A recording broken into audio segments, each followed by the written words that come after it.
ser trabalhado por ti e entender essa mensagem desse estudo da palavra que está aqui hoje para nós falarmos, Senhor Deus. Nós te agradecemos a oportunidade em nome de Jesus. Amém. Bom, ainda continuando no livro de Gênesis, né? Estamos no livro de Gênesis já há algum tempo, né, pastor Zarejo? Desde o princípio, né? Não era Gênesis, era no princípio, né? Então, nós estamos aqui no livro de Gênesis, capítulo 2, e no versículo 25, que é onde nós vamos estudar. A palavra do Senhor diz assim: e os dois estavam nus, o homem e sua mulher, e não se envergonhavam. Então, o estudo de hoje, nós vamos ver aqui o princípio da comunhão que gera a vida, né? Então, os dois estavam nus e não se envergonhavam. Então, existia uma comunhão ali, né, de uma forma tão interessante que o homem não precisava estar vestido, né? Naquela época lá, ele já estava vestido porque não existia nenhuma malícia, não existia pecado, não existia nada, né? E o mais interessante, né? Ele estava ali na presença de Deus. Então, agora, o que quer dizer, né? Quando nós vamos ver aqui esse estudo, o que quer dizer assim, os dois estavam nus e não se envergonhavam? Estar nus, que nós vamos ver aqui nesse estudo, né? É uma transparência. Então, havia total transparência. Deus fez o homem, e o homem tinha saído ali, né? Acabado de sair da criação de Deus. Estava o homem e a mulher, que Deus já tinha formado a mulher. Nós já estudamos sobre a formação da unidade de Eva na última aula, né? Falamos bastante sobre isso aí. E Deus vinha ali e tinha comunhão com o homem. Todo viramento do dia, a palavra diz que Deus estava ali no jardim. O viramento do dia era 6 horas da tarde, né? E a gente fala assim, o viramento do dia é meia-noite. Não, é 6 horas da tarde, né? Era o horário que biblicamente fala que é o viramento do dia. Então, ali Deus estava com o homem e com a mulher. Tinha comunhão com eles.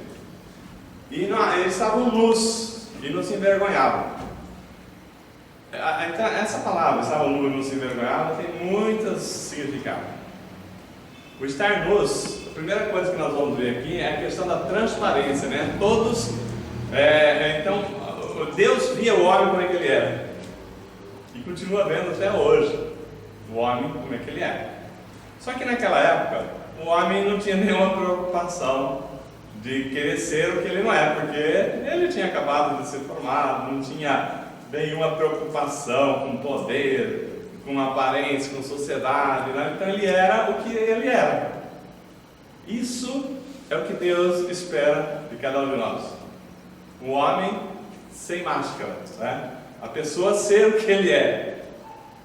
Por que nós estamos falando isso? Existem pessoas que é uma coisa e que representa a outra? Tá assim, né? Esse é um grande problema do relacionamento. Você, tanto no nível na igreja, na empresa, em casa, às vezes, né? O marido é uma coisa na presença quando tem visita, né? A mulher, quando tem gente em casa, né? Então é uma coisa. Quando está só os dois, é outra coisa. Então, tem algumas coisas assim que, às vezes, até por conveniência, né? Vamos, né? Vamos falar alto, não. Educação é bom, né? Mas só na presença dos outros. Então, é por aí que Deus quer nos trabalhar. Quer trabalhar na nossa vida. Que nós não sejamos aquela pessoa, olha, porque o pastor está aí, ó, vai ver o que você vai falar. Tem visita, nós estamos na igreja, olha lá, não vamos parecer quem somos. Então, está certo isso? Não está, né? Então, a melhor coisa que nós temos na nossa vida é não ter nada para ser encoberto, né? A começar no relacionamento conjugal. Se você pensar no relacionamento conjugal, para dar certo, o marido não pode esconder nada da esposa, a esposa não pode esconder nada do marido. Né? A Às vezes você chega, né? A mulher pode estar assim meio chateada, não quer falar, mas assim, pergunta, tem sentido? Se a sua esposa, seu marido, né, conforme o caso, está com um problema e ele guardar para ele o problema, às vezes é problema de saúde, às vezes é uma chateação. É lógico que ninguém vai trazer o problema para fazer ou compartilhar problemas, não, mas assim, o que está te aborrecendo, né? De repente a gente dá um conselho, olha, não vamos pensar assim não, né? Mas assim, o que Deus fala assim, estavam nus, né? Era exatamente essa questão de transparência, sem máscara. Tem pessoas que estão na igreja, né? É uma coisa, e na vida e em casa é outra. Aí até uma criança fala uma piadinha e fala assim, pai, a gente podia morar na igreja. O senhor tem um bonzinho lá na igreja. Né? Podia morar na igreja, né? A gente fazia lá, é tão bom quando a gente está lá na igreja, chega em casa, o pau quebra, mas às vezes, com razão, né? Na frente da visita, o pai fala assim, deixa eles ir embora. Então, olha o Júnior chegando. O estilo. Então, o tipo de assim, eu conheço uma também que o pastor está no gabinete e encostou um caminhão na porta da igreja em mudança. Foi uma família que está chegando para a cidade, tá? Não foi ver, era a irmã da igreja. Porque ele falou, irmão, você está mudando? Não falou nada? Não, é que eu resolvi mudar aqui para a igreja, que meu marido aqui é bonzinho, e vamos morar na igreja agora. Então, tem as pessoas têm duas caras, né? Tem duas caras, né? O menininho fica lá assim, chegou o pastor na casa dele para visitar, o menininho ficava olhando de um lado, olhando do outro. Querido, para com isso, você está incomodando o pastor aí, né? Ele ficava assim, olhava de um lado, olhava do outro, né? Por que você está fazendo isso, meu? Rapaz, o senhor fala que o pastor tem duas caras.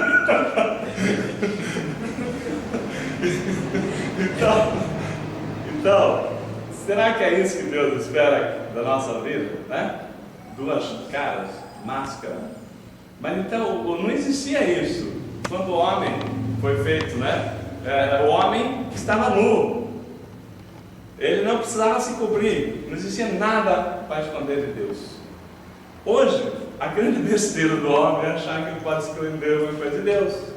Não é verdade? Do pastor, da pessoa, até ele consegue esconder, mas ele não por muito tempo, né? Tem tudo que é encoberto, uma hora vai ser descoberto. Então as pessoas não conseguem enganar muito por muito tempo. Vai uma hora, aparece. Mas assim, quando Deus fala isso, o homem e a mulher estavam nus e não se envergonhavam, que não havia, a envergonhar é confusão, né? Confusão é quantas pessoas não arrumam a confusão porque querem cobrir o negócio. Então, tem pessoas assim que usam máscara, né? De sabichão, eu sei tudo, né? Ela prepara, né? Sabe aquelas pessoas que se preparam para falar isso, aquilo, mas ele estudou aquele negócio e ele fica só naquilo, né? O discurso dele é aquele, ele acha que ele é o tal. Ou então outras pessoas querem se achar santo.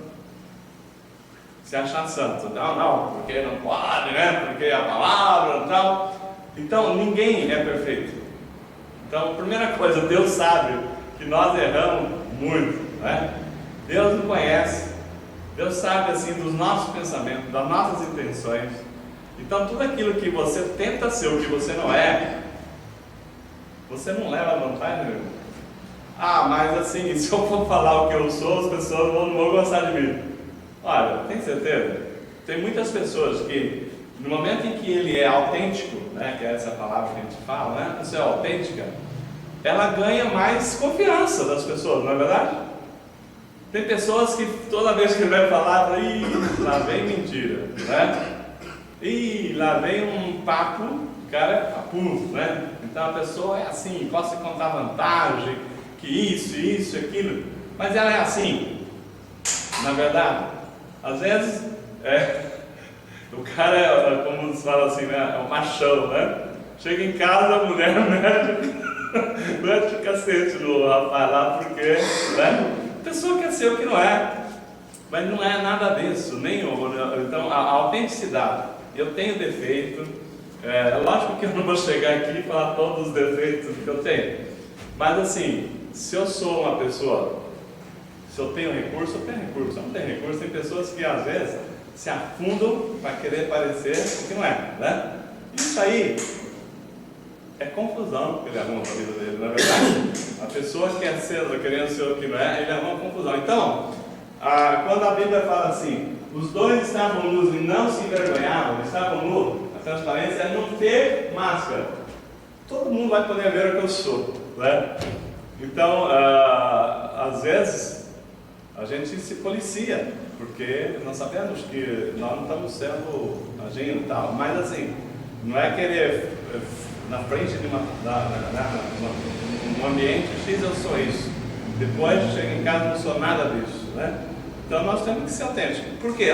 Se você falar, olha, eu sou um casca grossa, eu tenho essa dificuldade, e você tirar a máscara e falar, Senhor, né, me ajuda, porque eu preciso melhorar. Eu sou assim, assim, assim. Então Deus vai poder trabalhar. Mas quando você fala assim, eu não tenho nenhum problema, então como é que Deus vai trabalhar, né? Na sua vida.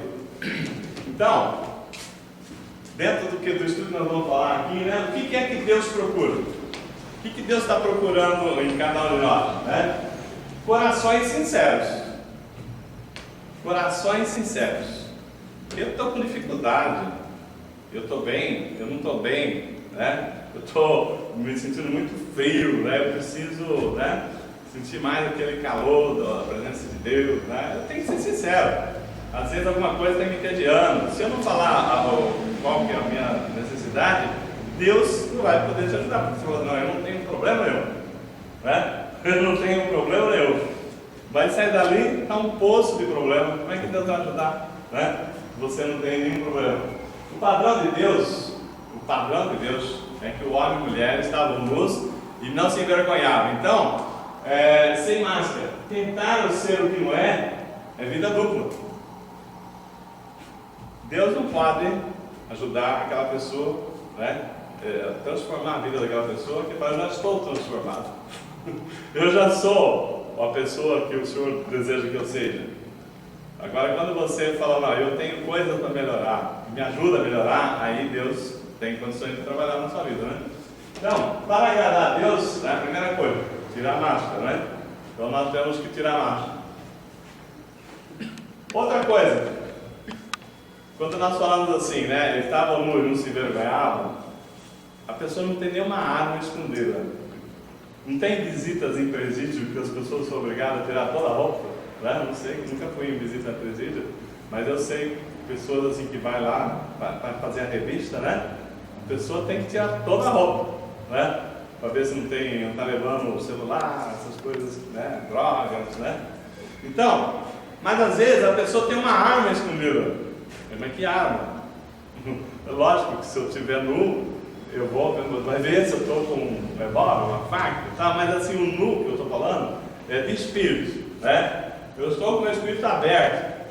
Eu não tenho nenhuma arma, ou seja, uma mancha ali, né, que está me fazendo eu cometer ações assim que desagradam a Deus. Então, você vê tudo, demonstra honestidade. Então, nós temos que ser honestos com Deus, né? Então, a espiritualidade do Novo Testamento fez isso aí, né? Quando nós falamos assim, o Novo Testamento que Jesus veio nos ensinar, é isso, né? Que nós sejamos autênticos, né? Então nós vamos ver depois a passagem do fariseu e do publicano, que não era o padrão de Deus. Então, mas tem gente que acha que o padrão de Deus é ser um anjo. O anjo é um ser celestial, que nós já falamos aqui em aulas passadas, né? Que está lá como mensageiro de Deus, cumprir ordem de Deus, e o anjo, ele não tem o pecado. Porém, Deus nos criou para ser anjos? Não. A palavra diz que o Verbo se fez carne e habitou entre nós, né? Deus se fez gente. Então Deus nos quer como gente, não como anjo. Então não pensa você que você tem que chegar num padrão de anjo, né? Perfeito, que nunca vai fazer nada, não vai balançar as asas mais do que Deus mandou. Não. você vai ser uma pessoa gente, né? É gente que Deus quer que nós sejamos, senão Ele teria feito a gente anjos. Então o padrão de Deus é que nós sejamos gente. Então lembra que numa aula passada nós falamos o seguinte: a pessoa quanto mais espiritual, mais humana ele é, né? Mais gente ele é. Então é isso que Deus espera que nós sejamos.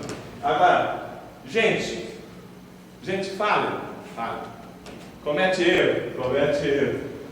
Agora, também gente que assume os erros e procura corrigir. É isso que Deus espera. Porque a pessoa que falha, comete erro e nunca está errado. Eu mudei muito a minha personalidade, meu Deus, né? E Deus me abençoou demais quando eu resolvi assumir erros, né? Eu tinha mania, e tem muitas pessoas que eu percebo que é assim, que erra, pisa na bola, como nos fala, né? E depois, quando você vai falar, ele quer justificar por que ele fez aquilo. Não, mas eu fiz isso, porque isso, porque aquilo, porque aquilo. Ontem mesmo a gente está fazendo um projeto assim, de treinamento no banco, e aí que eu estou aprovando um professor, né? Aí ele ministrou a aula lá e cometeu uns deslizes lá que a gente precisava corrigir. Então a gente chamou ele para dar uns feedback, né? Feedback é, vou te dar umas dicas aqui, aonde que você errou. Mas o cara não aceitava. Não, porque eu falei isso, porque aquilo, porque então para. Não existe coisa melhor na nossa vida quando a gente encontra alguém que queira dar um feedback de como é que nós estamos agindo. Na empresa, em casa, né? Onde for. Se alguém chegar para você e falar assim, olha, deixa eu te dar um feedback, hein? Como é que eu estou vendo uma coisa que de repente pode ser bom para você. Se alguém vier dar um feedback, eu ouço, se eu sentir que realmente encaixa, eu falo, obrigado. Não existe uma coisa certa, né? Não existe essa história de crítica construtiva, porque crítica é crítica, né? E ninguém gosta de ser criticado. Mas, o tal do feedback, né? Você perguntar assim, na sua casa, como é que eu sou? Como é que você gostaria que eu fosse? Você vai ouvir muita coisa. Mas, não tem coisa melhor. Não tem coisa melhor. Você lembra da história do casal que estava fazendo 50 anos de casados, né, bodas de ouro, e o velhinho lá, né, e o repórter foi fazer uma entrevista, né, da duração assim, do casamento tão duradouro, felicidade. Me explica para mim, já que vocês viveram 50 anos casados, né, porque tem amor. Então, explica uma definição de amor. Como é que esse casamento durou tanto assim, né? Aí o marido falou assim, eu vou explicar o que é amor. Quando eu casei, ainda era solteiro, o meu maior paixão era comer o biquinho do pão. Vocês conhecem essa história? A minha maior paixão era comer o biquinho do pão. Mas, como eu amo minha esposa, 50 anos eu corto o biquinho do pão com isopor. 50 anos eu cedo o que eu mais gostaria de comer para ela, né? Aí, puxa vida, né? Que demonstração de amor é essa, né? Tremendo, né? Você ceder aquilo que era gostoso para você, 50 anos, então está explicado o que é amor. Aí, foi entrevistar a mulher, separado do marido, e falou assim, explica para nós, agora seu marido deu uma definição para nós, como é que esse casamento já durou 50 anos, vai durar mais de 50, né? Explica para nós o que é amor. Eu só vou contar uma coisa. Eu detesto comer biquinho de pão, faz 50 anos que eu não quero. Não é interessante? Se tivesse tido um feedback, né? Então, escuta, fala para mim uma coisa que você gostaria que eu fizesse para te agradar. Foi uma prova de amor tremenda, né? 50 anos, um deixando de comer, o outro comendo na barra. Então, assim, transparência, né, que nós estamos falando, né, quando nós estamos falando de cometer erros, né, nós cometemos erros. Mas quando a gente assume e comete erros e pede para nos ajudar, em que eu posso melhorar, as coisas ficam muito melhor. Poxa, você sempre chega tarde, né?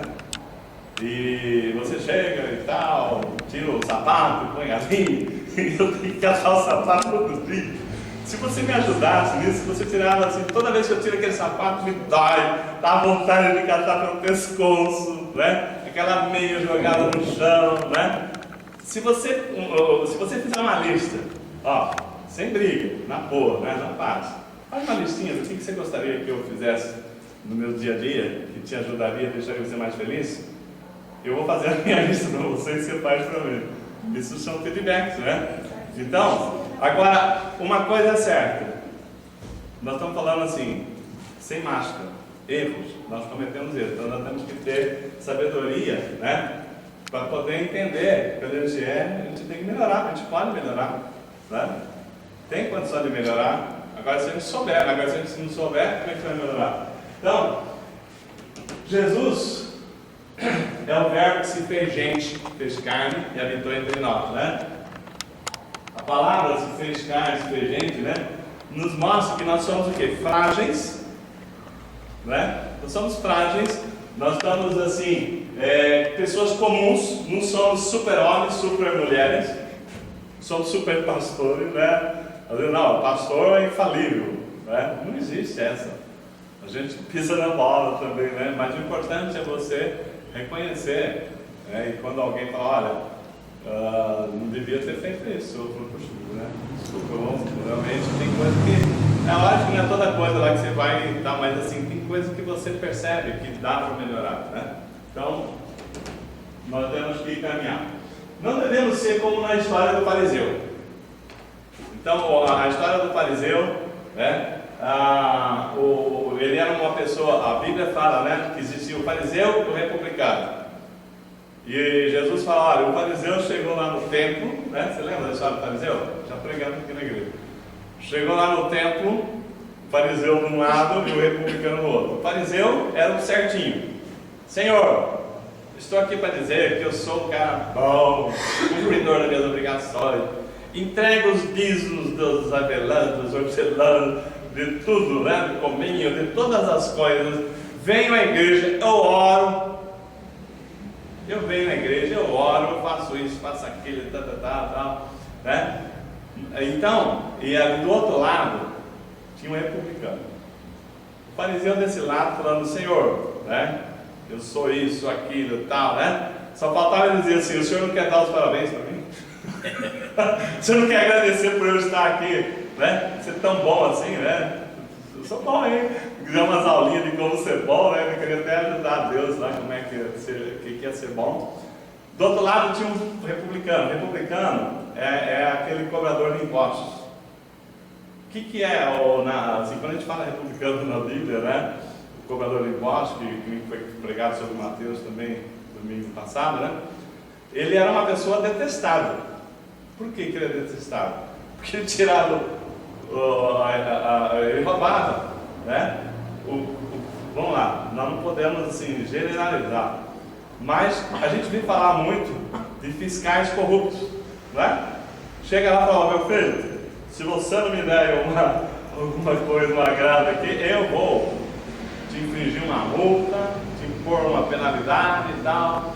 Então o republicano era esse cara, né? Cheio de pecado até as tampas. Jesus disse que de um lado estava o fariseu se elogiando, né? Eu não sei o que ele foi lá, só para se agradecer, né? Não preciso do senhor, eu faço tudo. E ele do outro lado estava lá, e acho que ele falava assim, eu não sou que nem aquele cara lá, né? Então do outro lado estava o republicano dizendo assim, Senhor, com a cabeça baixa, eu não tenho coragem de erguê-los lá, porque eu sou um cara errado, torto, faço coisa errada, roubo os outros, faço isso, olha, não tenho nem coragem eu estou aqui, nem devia estar aqui, porque eu não tenho nem coragem de olhar para o Senhor, tem tantas coisas erradas, mas eu queria melhorar. A palavra de Jesus fala assim, de quem é que saiu dali perdoado?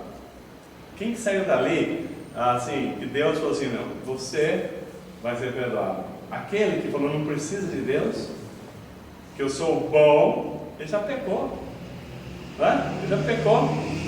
né? E falar, eu não preciso de Deus, né? Eu faço tudo, minha obrigação. Ou aquele outro que estava sem coragem, né, de erguer a cabeça.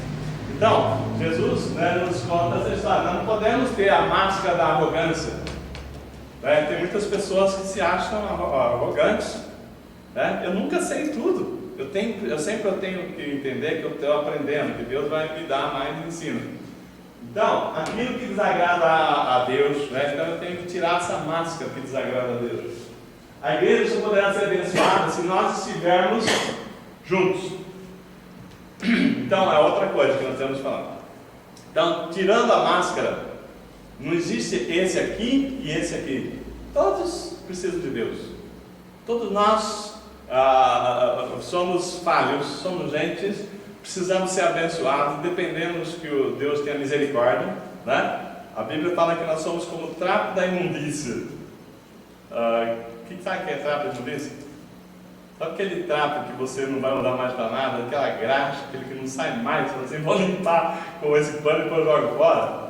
Esse é o trapo da imundícia. A Bíblia fala que nós somos como trapo da imundícia. Aos olhos de Deus, os nossos pecados, as coisas que nós não estão tortas, desse jeito. Mas Deus, Ele fala assim, que Ele nos aceita, né, como nós somos, e quando nós falamos de nossas fraquezas, Deus nos purifica e nos faz, né, alvo como a neve. Então, é isso que nós temos que entender. Então, nós precisamos ter comunhão. Primeira coisa, Deus quer o quê? Não quer um fariseu e um publicano. Todos nós precisamos de Deus. Precisamos estar no mesmo corpo, na mesma visão, que Deus é importante. E aí, uma coisa importante para a igreja, para a nossa vida, em todo o ambiente, é a comunhão. E no grego, comunhão é koinonia, né? É koinonia. Então, no grego, comunhão é koinonia. Então, Deus quer, né, nos abençoar, mas assim, precisa haver koinonia. O que quer dizer? Coisas comuns. Nós precisamos ter assim, todos nós entendermos que todos nós dependemos da graça e da misericórdia de Deus. Pronto. Se tem uma igreja que tem aqui, esse pessoal aqui precisa da graça, esse aqui fala, eu já estou bem, não preciso de nada. Qual é o nível de comprometimento que vai ter? Esse aqui fala assim, Senhor, né? Eu venho aqui, vou me esforçar, porque eu sei que o Senhor é um Deus misericordioso, abençoador, e vou melhorar na vida. Esse aqui fala assim, eu não tenho nada para melhorar. Deus não vai tratar. Não, Deus quer a comunhão. Então, todo tem esse entendimento. Para ser igreja de fato, né? Só a igreja se tiver comunhão, né? Então, a igreja, como eu falei na aula passada, ela é forte quando existe comunhão, conexão. As pessoas estão ligadas. Sabemos que todos nós dependemos de Deus, que aqui é um lugar que Deus assim, nos abriu uma porta para nos abençoar, trazer conhecimento, libertação, cura, né? Então a igreja, ela não é grande pela quantidade de membros, não é forte, assim, todos formados em teologias, todos graduados, pós-graduados, doutores. Não é isso que faz a igreja forte. A igreja forte é quando os membros estão juntos, quando não há divisão, quando não há um grupinho pensando uma coisa, outro grupinho pensando outra, né? Então, Deus, Ele nos faz forte quando a gente está conectado. Então, há um canal liderado quando a igreja está conectada, né? Todo mundo na mesma visão, todo mundo buscando o mesmo Deus, todo mundo vibrando, construindo junto, né? Então, o canal está ligado, né? As pessoas estão ligadas umas às outras, no mesmo coração, no mesmo espírito. Aí o rio de Deus vem e flui entre as pessoas, né? Então, por exemplo, imagina que cada fila de cadeira aqui, existe um canal, né? E aí, esse canal aqui não está interligado com o canal de lá. Aí vem o rio de Deus. Esse canal está interligado com a terceira fila. O rio de Deus vai entrar aqui, vai pular essa, vai pular aquela. Não. Nós precisamos estar interligados para que o rio de Deus, que flui do nosso interior, né, ele possa nos abençoar todo o corpo, né, de Cristo. Então, tem que estar liberado para que o rio de Deus flui de nós. Agora, o que não é comunhão? ao invés de explicar para vocês assim, o que é comunhão, aos olhos de Deus, na igreja, é mais fácil eu explicar assim o que não é comunhão. O que não é comunhão? A koinonia, comunhão bíblica, não é um ambiente social, superficial. Então, fazer da igreja um ambiente social, aí não é mais igreja, é clube, não é? Superficial, onde as pessoas vêm para, olha, vamos fazer um joguinho, vamos nos divertir, vamos comer uma pizza, até gostoso, né? Faz parte, né? Como Jesus gostava muito de comer, né? Sempre nas passagens bíblicas Jesus estava jantando, comendo, né? Partilhando do pão. Então, o comer juntos também é comunhão. Mas, se você tem a comunhão só para isso, então não é igreja, né? A igreja de Deus. Então, por exemplo, existem alguns clubes na sociedade, o Rotary Club, o Lions Club, né? Fora os outros clubes que vocês conhecem, mas assim, que são assim, sociedades que se organizam, as pessoas se organizam e tem lá toda uma organização muito bem feita, é mundial, esses clubes são mundiais, né? E eles têm objetivos assim, filantrópicos, têm um objetivo assim, também social, de ajudar às vezes um asilo, uma creche e tal, mas assim, e é festa, né? É festa. Então, é festa, o objetivo deles, o que não é, por isso eu estou falando, a comunhão que Deus espera da igreja, que nós temos que estar sempre, que igreja não é clube, né? Igreja não é clube. Mas o que seria, o que quer dizer com isso? Vamos entender as implicações práticas quando a gente fala que igreja não é clube, né? Num clube, há muita motivação, a motivação que está lá no clube é egoísta. Olha, eu quero ir para o clube porque eu quero mergulhar naquela piscina, eu quero ir naquele clube porque eu quero fazer uma academia, ficar com o meu físico, né? Eu quero ir naquele clube porque lá tem gente bonita, vou arrumar namorada, eu vou lá naquele clube para dançar. Qual é a motivação de você ir para o clube? É egoísta, né? Você está pensando no seu bem-estar, né? Então, nada de errado você ir no clube com essa finalidade, porque para isso que existe clube, né? Então eu estou pensando no meu lazer, meu bem-estar, meu divertimento, né? Agora, a igreja é o inverso. A igreja é o inverso. Não busca a minha satisfação, eu já estou satisfeito. Eu venho na igreja, não é buscar a minha satisfação, eu venho aqui porque eu estou satisfeito com Deus. Eu venho adorar a Deus, eu venho agradecer a Deus pelo que Ele tem feito na minha vida, na minha família. Então, eu não venho buscar a satisfação na minha satisfação. Eu venho porque eu estou satisfeito, esse é o primeiro conceito.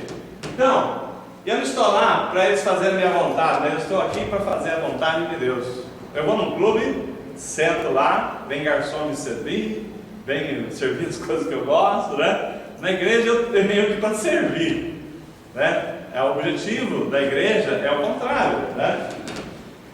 Na igreja eu não estou para servir, mas sim para não estou para. Na igreja eu estou para servir, não para ser servido, né? Num clube, olha a diferença no clube. Num clube eu contribuo, pago minha mensalidade e quero um retorno da minha mensalidade, né? Eu invisto para meu dinheirinho lá, para que eu tenha bons retornos, né? Divertimento, lazer, como já falava, né? Na igreja, eu estou lá na igreja para quê? Para me beneficiar? Não, para me doar. Eu venho na igreja e é para me doar, né? No sentido de ser bênção, né? Então aqui na igreja você não investe pensando no retorno aqui na terra. Jesus fala o quê? Buscar o nosso tesouro lá no céu, né? Onde a traça não come, o ferrugem não corrói, o ladrão não rouba. Então, na igreja, nós não queremos retorno aqui. Nós sabemos que nós servimos um Deus galardoador. É difícil falar essa palavra. Fala aí, Antônio, galardoador. Não é gladiador, não.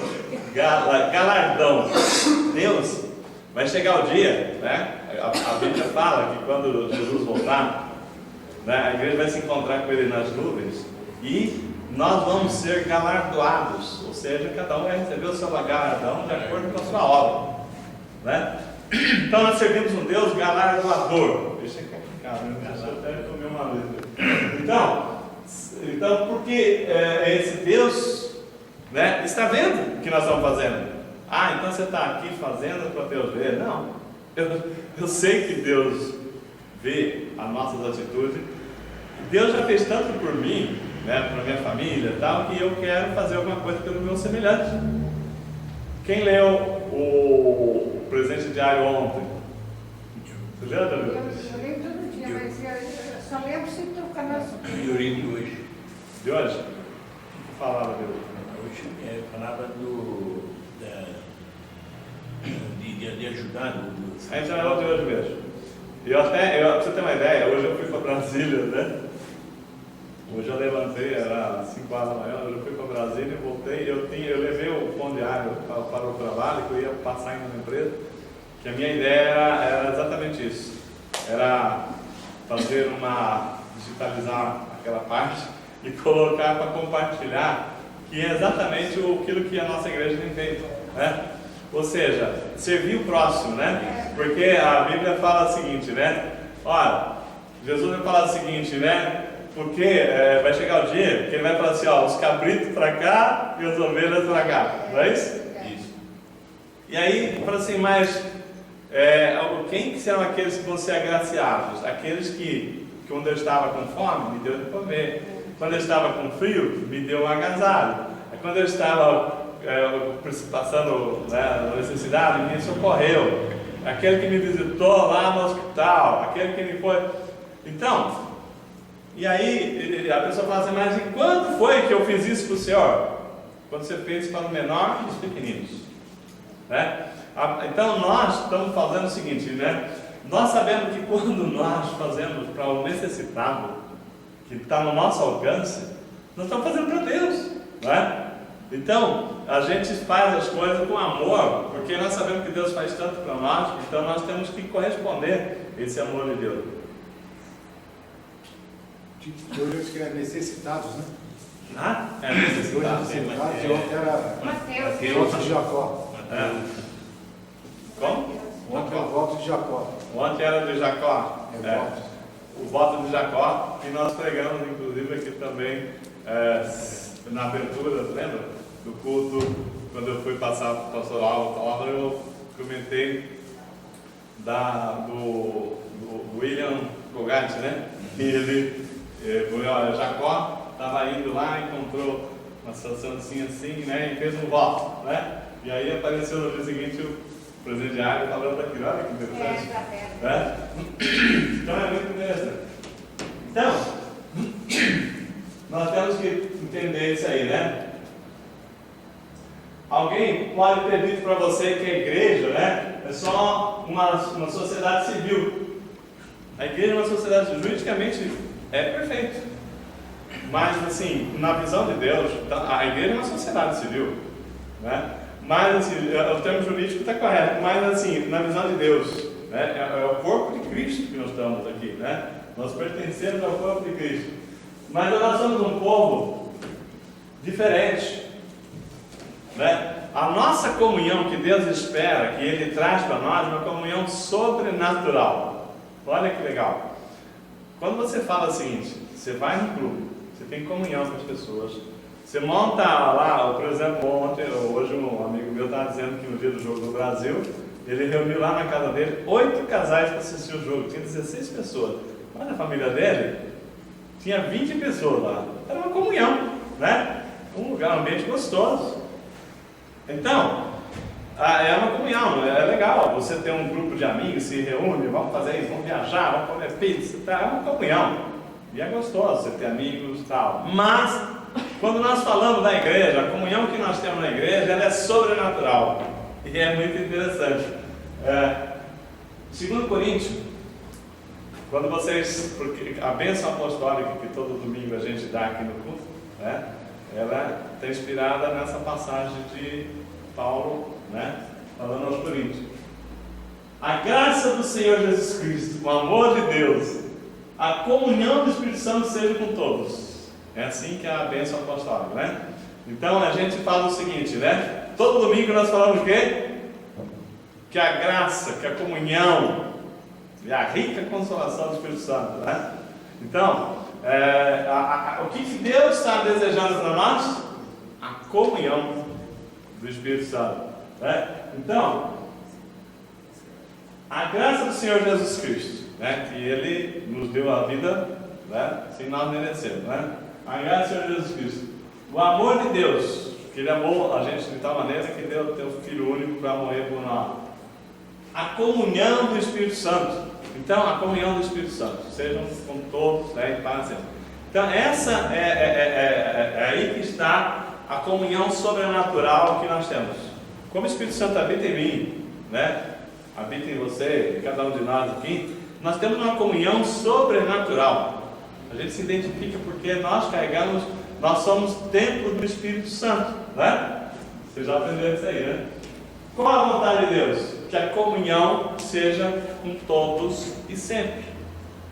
Então, a pessoa que está no Espírito, né, que ela tem Jesus na vida dela, que o Espírito Santo está solitário na vida dela, ela tem a presença do Espírito Santo. Então, nós precisamos estar em comunhão, nós precisamos estar juntos. E é gostoso quando a gente está juntos, não é verdade? Então, essa comunhão que nós falamos que é sobrenatural, né, não é uma comunhão social. Não é que nem você ir lá assistir o jogo, comer uma pizza, né? É diferente, né? É relacionamento, né? Mas Deus quer ver seu povo viver em união, todos juntos. Então, inclusive, tem um versículo lá que acho que é Salmo 133, fala assim: quão bom e agradável que o povo vive em união. Deus fala assim, olha, Deus fala, como é gostoso, como é agradável meu povo unido. Na minha família, a gente tem isso aqui, como nós somos muitos irmãos, e quando meu pai era vivo, a maior alegria que tinha era reunir toda a família, né, lá em Pompeia.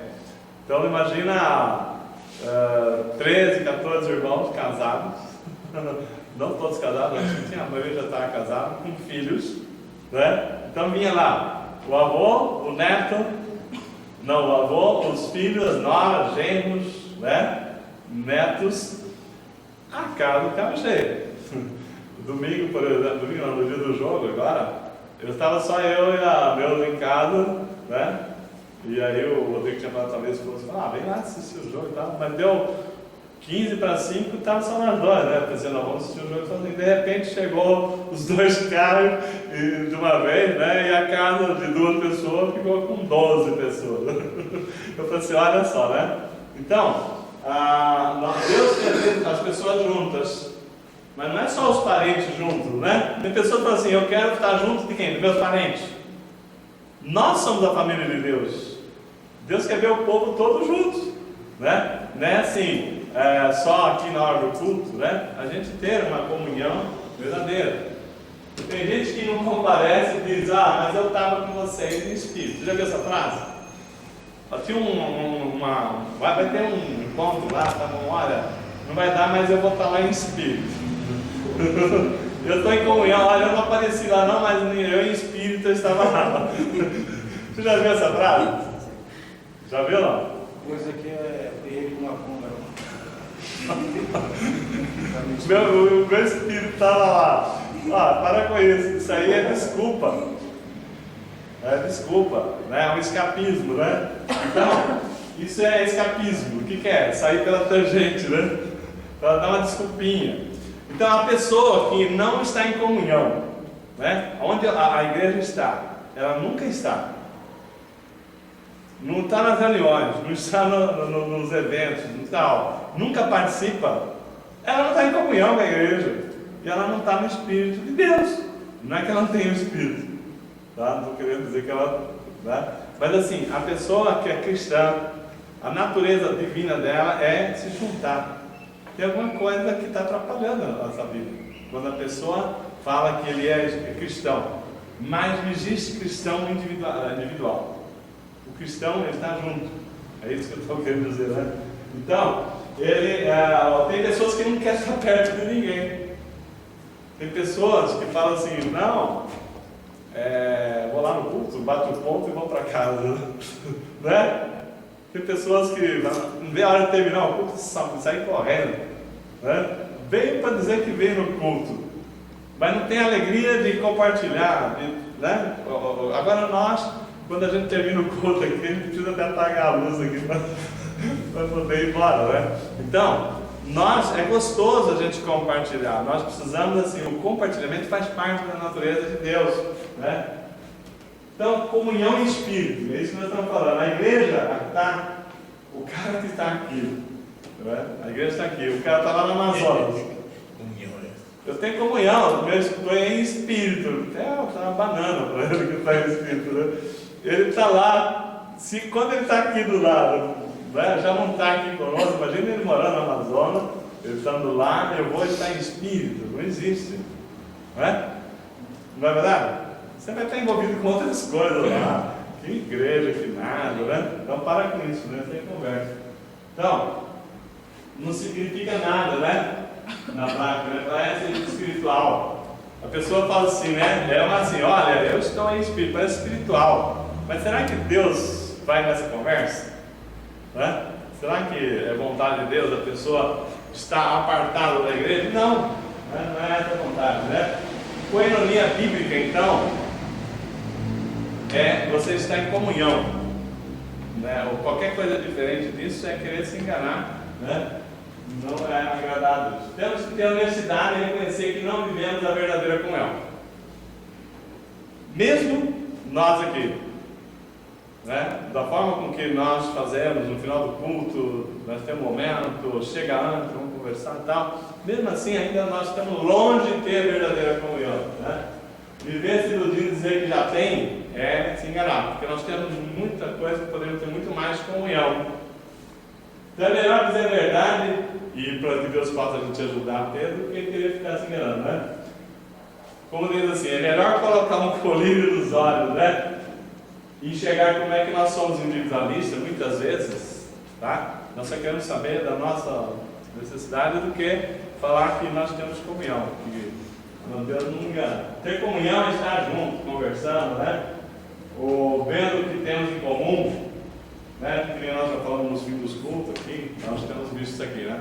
Então, precisamos de relacionamento de comunhão. É essa a vontade de Deus. O que é comunhão? Por exemplo, rir com quem tem alguma coisa para rir, comemorar com quem tem coisa para comemorar, e chorar também com quem está triste. Isso é a verdadeira comunhão. Então, de repente, um exemplo, né? Tem pessoas que não gostam de comemorar porque tem inveja, né? A pessoa, um exemplo, formou um filho.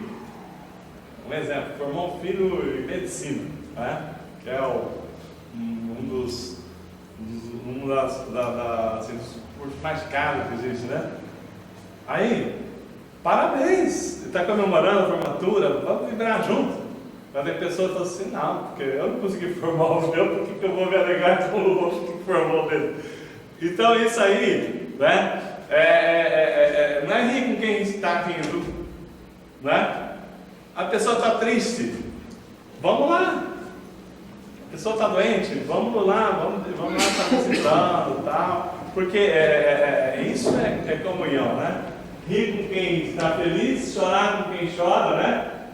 Não é somente comunhão, não é só orar a palavra, né?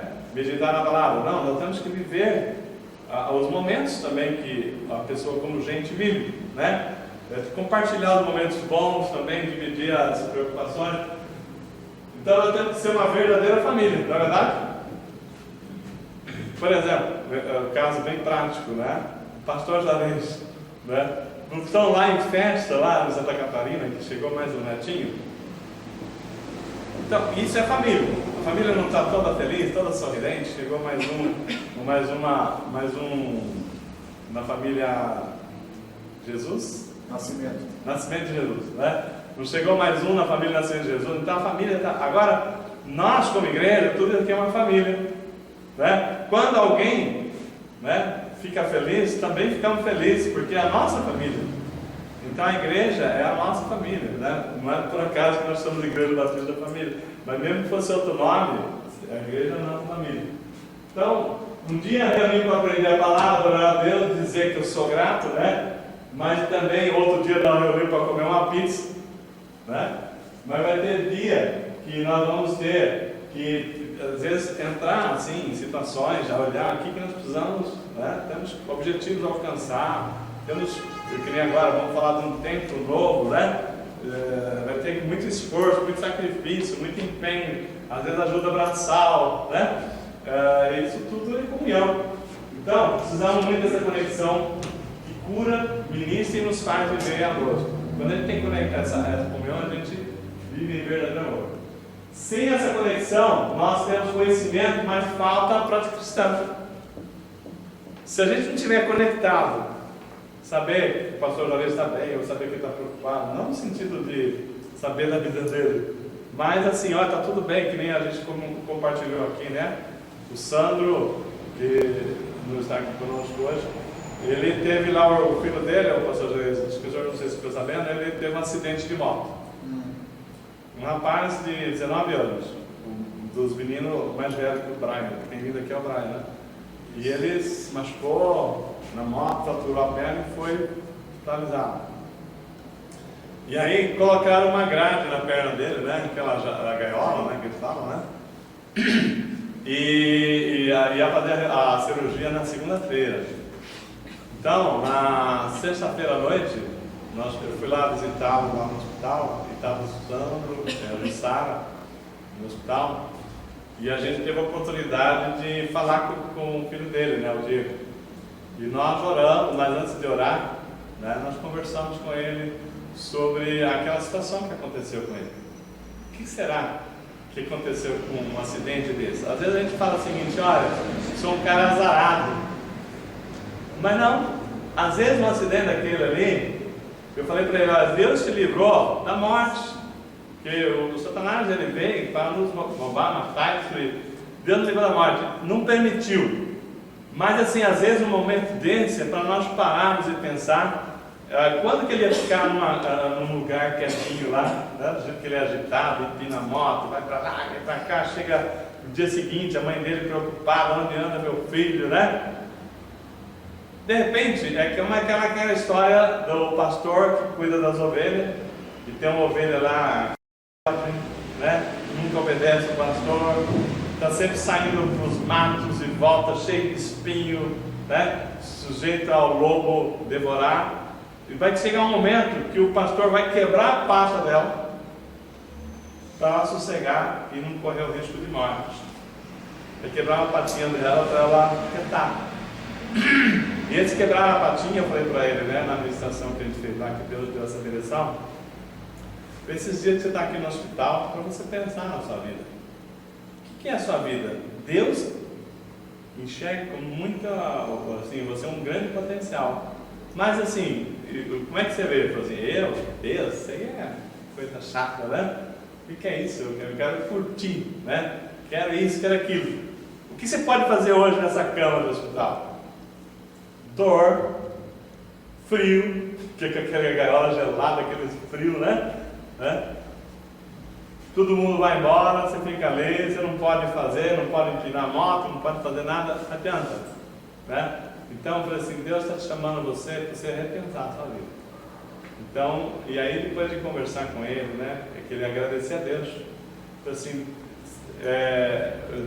se você quiser fazer um propósito, deixar Jesus habitar no seu coração, né, como seus pais fizeram, seus irmãos, Deus tem uma nova oportunidade para você. E nós não sabemos o que vai ser dessa situação. Você está aqui, você ainda vai passar por uma cirurgia. Eu tenho um cunhado que ficou mais de um ano com uma gaiola na perna, deitado, não podia pôr o pé no chão, né? Sofreu pra caramba. E eu falei assim: eu não sei. Deus pode permitir que você fique 1 ano, 2 anos, pode de repente não ficar com nada. Mas assim, uma coisa que Deus está falando: você quer entregar a sua vida para Jesus, querer que Ele seja seu Senhor, seu amigo, você não precisa se preocupar de ir para a igreja, não. Você vai para a igreja para se estiver sentindo que você quer agradecer a Deus. Não é ir lá na igreja, não é isso que eu estou chamando você para ir para a igreja, chamando você para Jesus. E ele falou: eu quero. Aí ele aceitou Jesus, né? Nós oramos, ele aceitou Jesus. Os pais dele ficaram bastante emocionados, porque imagina um filho rebelde, né? Nunca quis saber nada. Aí ele falou assim: bom, agora que você aceitou Jesus, nós vamos orar. E vamos profetizar aqui que Deus vai te dar o melhor. E oramos sobre a perna dele, ungimos. E a cirurgia ia ser ontem, segunda-feira. Aí segunda-feira eu tive o dia inteiro corrido, não deu tempo de terça-feira, aliás, ontem eu tive curso o dia inteiro, ministrando o curso e tal. Ontem à noite eu liguei pro Sandro. Falei: e aí, Sandro, como é que tá o Diego? O pastor, ele está em casa. Falei: em casa? Já saiu, mas ele fez a cirurgia. Esse negócio de estar em casa também não quer dizer nada. Fez a cirurgia? Fez a cirurgia. E como é que ele está? Ele está podendo, como é que você trouxe, assim, né? Ele falou assim: olha, ele já está em casa. Ele foi colocado muitos pinos, parafusos e tal, né? Quebrou a tíbia, quebrou o fêmur e tal. Mas ele está em casa. Eu falei: está com a gaiola? Ele falou: não, não está com a gaiola. Está com o engessado? Ele falou: não. E ele já está pisando no chão. Olha que Deus é poderoso, né? O menino já está em casa. É lógico que agora vai recuperar da cirurgia, fazer umas fisioterapia. Mas assim, Deus falou assim: você pode voltar. Mas ele fez um compromisso com Deus, agora está na mão dele, né? Certo? Então por isso que a gente fala assim, né? Deus falou assim: você não é obrigado a fazer compromisso, mas se fizer compromisso tem que cumprir, né? Então agora nós vamos torcer que ele venha de fato para Jesus, né? Porque a nossa vida é no caminhar, tá? Então nisso aqui, nós estamos falando, a igreja é isso, né? Estivemos lá chorando lá com ele, da dor lá no momento, mas também juntos, motivando, né? E agora alegre, o menino já está andando, né? Já está em casa, pelo menos, né? Então o que é comunhão no Novo Testamento? É vida compartilhada, nós temos uma vida de Cristo. Eu tenho Cristo em mim, você tem Cristo em você, né? Então nós temos Cristo. Então se nós temos Cristo, nós temos alguma coisa em comum. Então, é compartilhar Cristo que você tem dentro de você.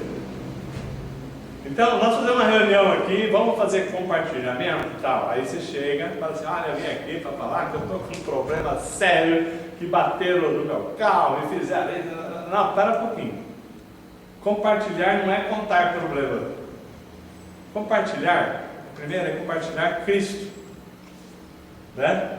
Fala o que você tem sentido, o que Deus tem feito na sua vida, né? Compartilha Cristo, né? Ou uma situação que você sentiu, que Deus falou com você, que teve conforto.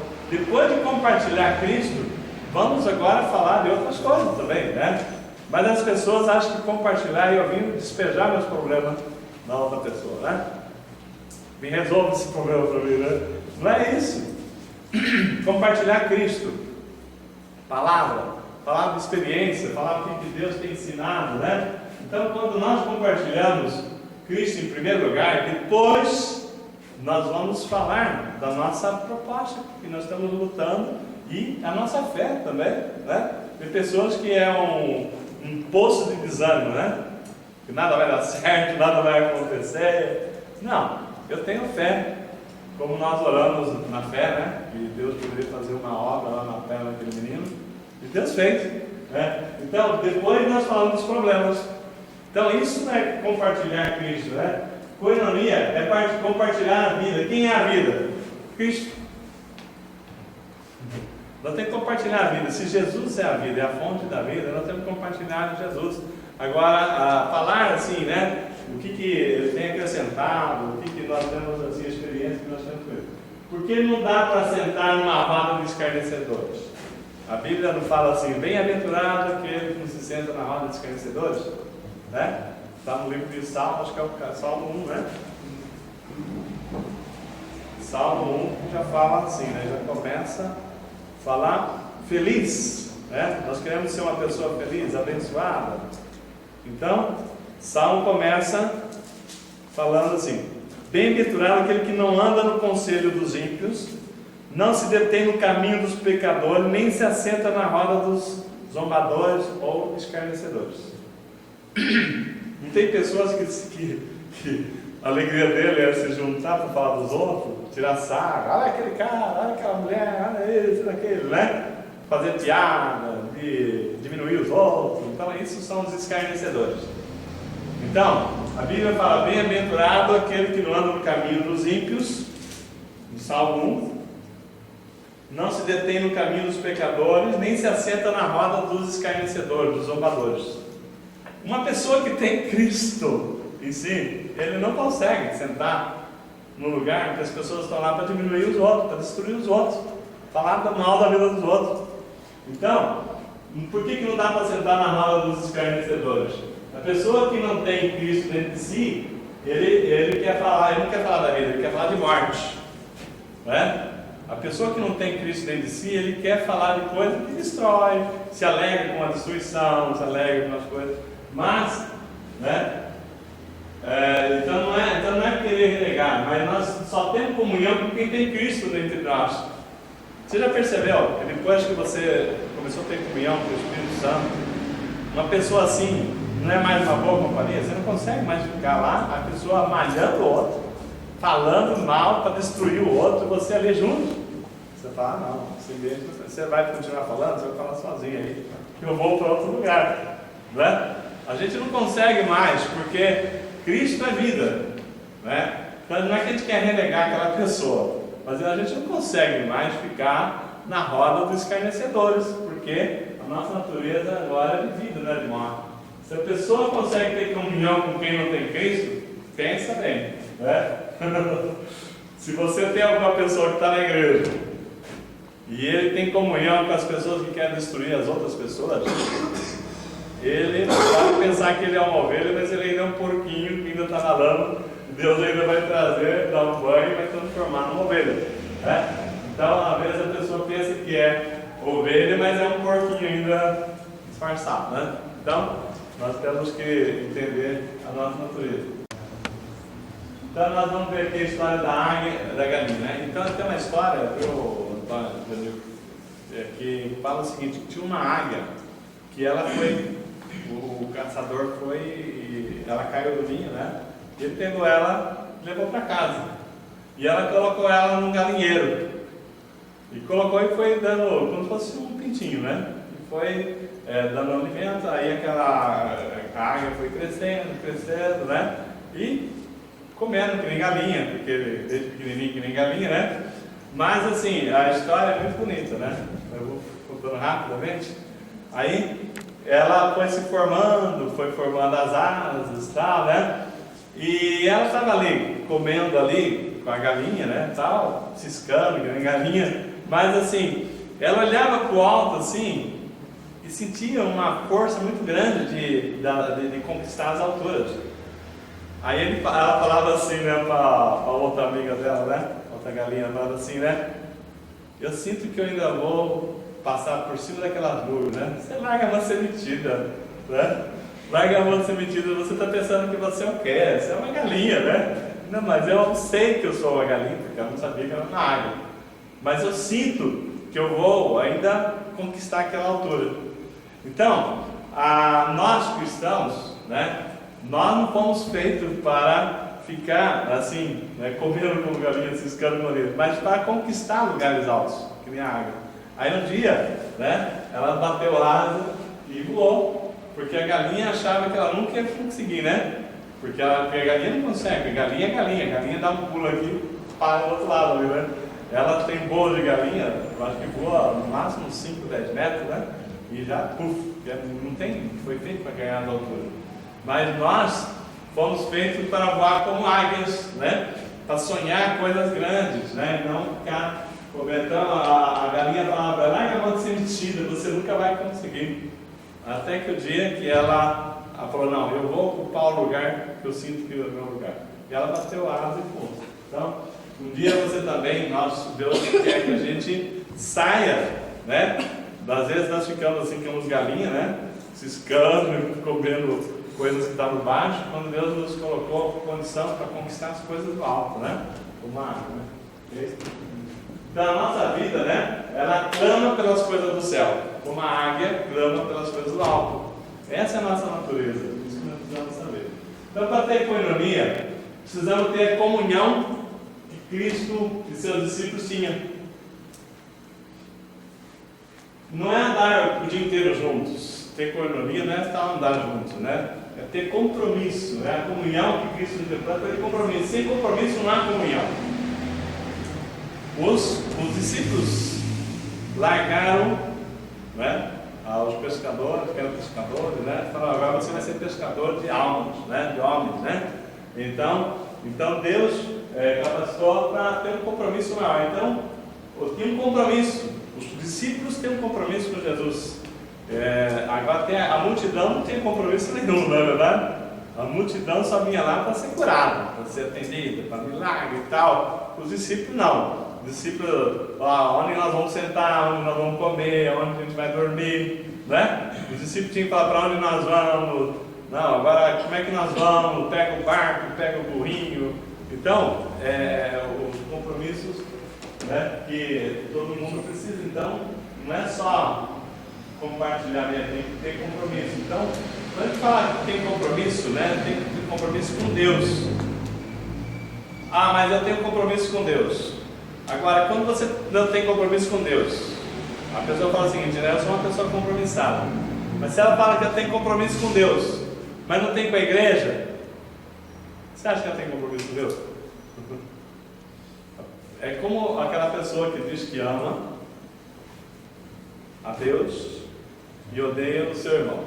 A Bíblia fala, como é que você pode amar a Deus que você não vê, se você não ama nem aquele que você vê, né? E odiar o seu irmão, né? Então, a pessoa que fala que tem compromisso com Deus, mas não tem compromisso com a igreja, não está nem aí, ela não tem compromisso com Deus coisa nenhuma, né? Se ela tivesse compromisso com Deus, ela servia naquilo que está dentro do propósito de Deus, né? Se você não tem compromisso com o irmão que você vê, como é que você vai ter um Deus que você não vê, né? Então, a pessoa que fala que tem compromisso com Deus, mas assim, o meu compromisso é só com Deus, né? Tem pessoas que já ouviu isso? Eu não quero saber de igreja, porque o meu compromisso é com Deus. Que compromisso você tem com Deus? Fala para o amigo, né? Que compromisso você tem com Deus se você não vive num corpo de Cristo? Se você não está nem aí se você tem uma pessoa ali do seu lado precisando de ajuda, se você não está nem aí se o que Deus gostaria que você fizesse, que compromisso você tem com Deus? É pura hipocrisia aquela pessoa que fala isso. Então quem não tem compromisso, fala que não tem compromisso com ninguém, muito menos com Deus, né? Senão estaria fazendo a obra de Deus, e foi para isso que Deus nos chamou, para fazer a sua obra. Nós temos que ter compromisso uns com os outros, senão não é comunhão. Compromisso está presente, né? Nos objetivos, nas reuniões, naquilo que precisa ser feito, né? Não é ficar sem aparecer, de aparecer de vez em quando, né? Isso não é compromisso, né? Tanto faz se o rio está correndo para lá, está correndo para cá, né? Não tem compromisso nenhum. Então tem compromisso com os irmãos, é andar junto, pensar nos problemas, pensar nos projetos, nos propósitos, né? E o que Deus está querendo fazer. Ajudar no que pode, buscar ajuda nos que conhecem, né? Não dá para ter compromisso com Deus sem compromisso com a igreja, com os irmãos que dirigem a igreja. Então compromisso é prático, né? É comparecer, é presença. Não existe crescimento nenhum se não tiver compromisso, né? O crescimento é fruto de compromisso. Então não há compromisso, o crescimento é se não tiver compromisso. E o crescimento, né, que está ligado à comunhão, é fruto de três coisas. Primeiro, o compromisso. A pessoa quer crescer, quer que Deus abençoe, mas ela não quer ter compromisso com nada.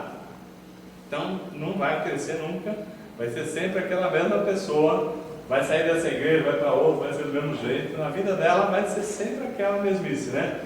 Então, primeira coisa, compromisso. Segundo, o relacionamento, que também é koinonia, aquilo que nós estamos falando, né? Comunhão. Compromisso, comunhão. E a terceira coisa, né? Disciplina, né? A pessoa que não tem disciplina, que não tem assim um compromisso de estar respondendo, quer só ser individualista, essa pessoa nunca vai ter um crescimento, porque o crescimento tem que estar baseado no relacionamento que é comunhão e a disciplina. Então nisso a pessoa vai tendo assim uma participação, Deus vai abençoando essa vida, né?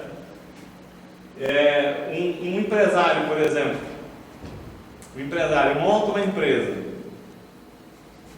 A empresa, se não tiver pessoas compromissadas com a empresa, não tem ninguém que vai lá abrir, não tem ninguém que vai lá dar ordem para os funcionários, né? Um dia tem, outro dia não tem. Por exemplo, imagina, eu tenho um cunhado que ele tem um sítio e tem algumas vacas lá, né? Que ele resolveu criar umas vacas, tirar leite. Imagina aquelas vacas que todo dia tem que alguém lá e tirar o leite das vacas.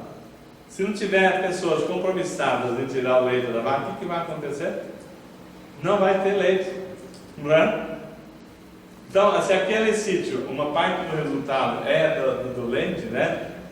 Como é que aquele sítio vai funcionar se tem umas vacas que um dia tira, outro dia não tira o leite, né? Aquelas vacas vão parar de produzir o leite. Então, uma empresa, uma organização e a igreja, nesse aspecto, é muito parecido. Se não tiver compromisso, pessoas comprometidas, né, não vai para frente. Então, tem que ter compromisso, tem que ter comunhão, as pessoas têm que saber o que está acontecendo e tem que ter disciplina, né? Estar sempre dentro do propósito, nunca um dia tem, outro dia não tem. E uma outra coisa de comunhão é a gente ter o mesmo sonho, né? A mesma visão. Então, o que é estar em comunhão? Não é eu falar assim para vocês sonhar o mesmo sonho que nós estamos sonhando, mas é a gente perceber que nós temos os mesmos sonhos. Então, a gente compartilhar os sonhos, né? Por exemplo, Deus tem falado assim, Deus tem falado assado, né? Então você tem os sonhos, que nem o nosso propósito da nossa igreja, de crescer, de conquistar a alma, de ganhar alma para Jesus, de fazer um trabalho.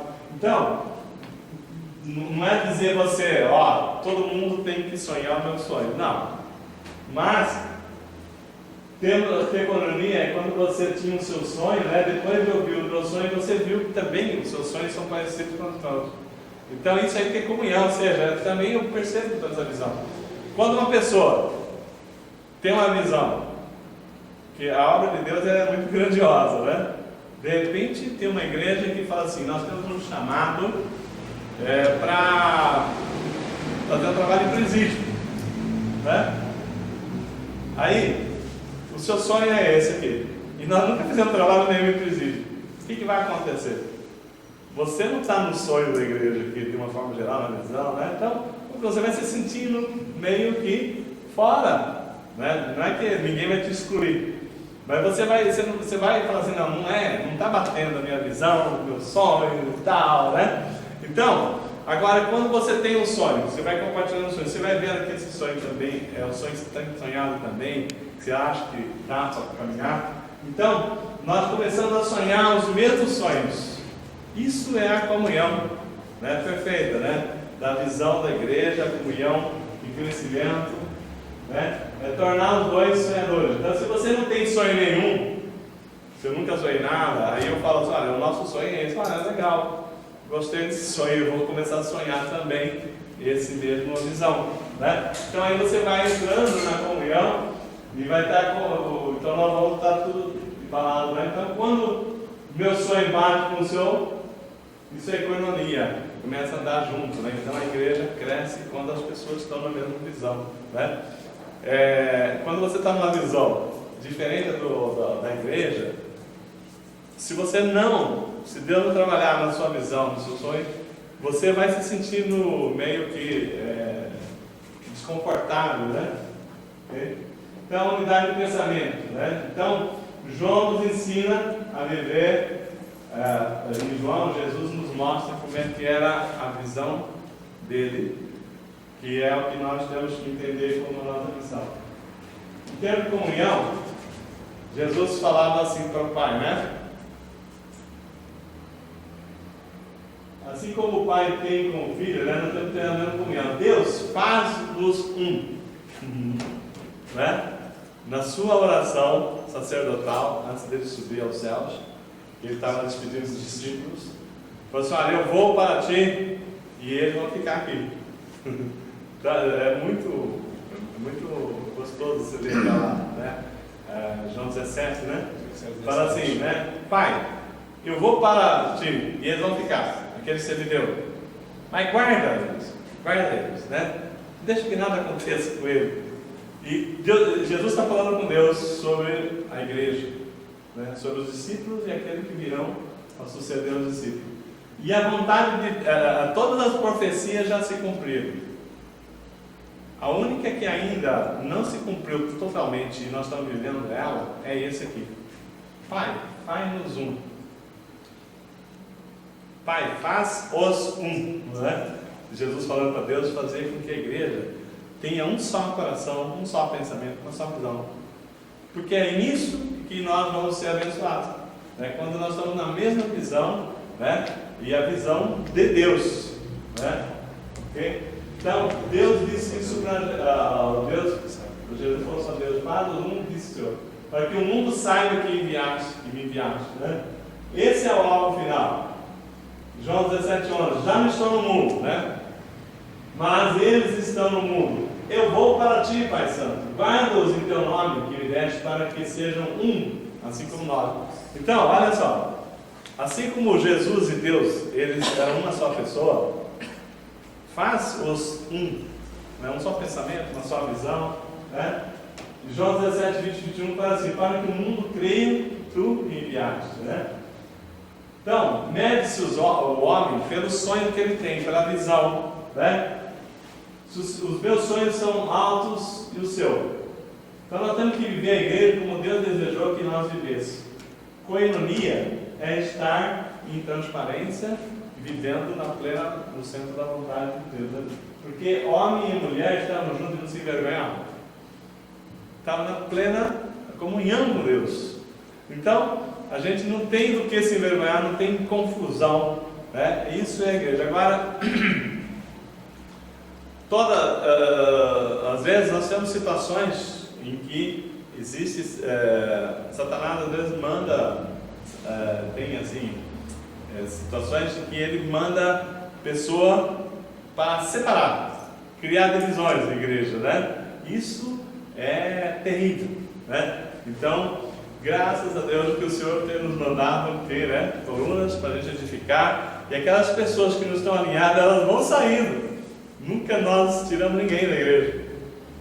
Pelo contrário, né? Nós recebemos todos com muito amor, tal, mas assim, Deus já vai vendo aquele que está na visão, e aquelas que não estão na visão da igreja acaba saindo para uma outra, né? Um propósito que Deus tem na visão, e nós estamos sendo fortalecidos para viver o plano de Deus, a visão de Deus, né? Então a gente está em economia. Então, vamos, para encerrar, vamos ler aqui juntos? Senhor, Todo-Poderoso, abra o nosso entendimento, para que possamos viver, mais em comunhão, conectados, sermos um só coração, um só Espírito, para que o mundo saiba, que o Senhor enviou Jesus, através da nossa vida. Amém. Glória a Deus. Então vamos só agradecer. Pai, obrigado mais uma vez por essa aula, por esse dia gostoso que complementamos ele aqui nesse estudo da palavra. Conduz agora para nossas casas, nos dá, Pai, entendimento para refletirmos sobre esse estudo, que isso possa se aplicar na nossa vida e na nossa comunhão aqui na igreja, Pai. Nós te agradecemos por isso em nome de Jesus. Amém. Glória a Deus.